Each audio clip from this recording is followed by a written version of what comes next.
Welcome to Let Me Fix This. Enjoy the video. In this video, I will show how to play Fortnite on your phone, only way. Start by opening the official Epic Games route or supported app store and sign into your Epic account immediately. Install or stream Fortnite following the verified steps, then grant permissions and update graphics settings.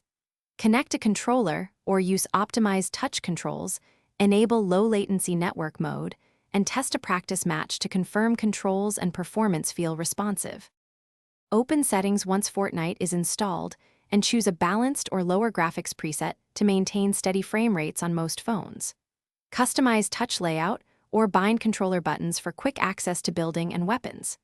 Enable aim assist if available and tweak sensitivity until aiming feels natural.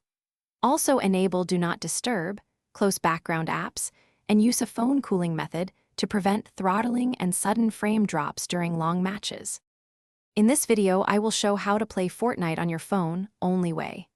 Quick recommendation. On another note, pick darn tough socks for long gaming sessions because comfort matters and they come with a lifetime warranty, and they'll keep your feet happy during marathon matches. If you're enjoying the tips, please subscribe and like, and check the description for the link and other deals. Now let's get back to the video. Prioritize network quality by connecting to 5 GHz Wi-Fi or a strong mobile data signal to reduce lag and packet loss during squads or competitive games. Pair a Bluetooth controller and secure your phone in a mount for a more precise build and shoot experience similar to consoles. Choose wired earphones or low-latency audio to hear footsteps and direction clearly.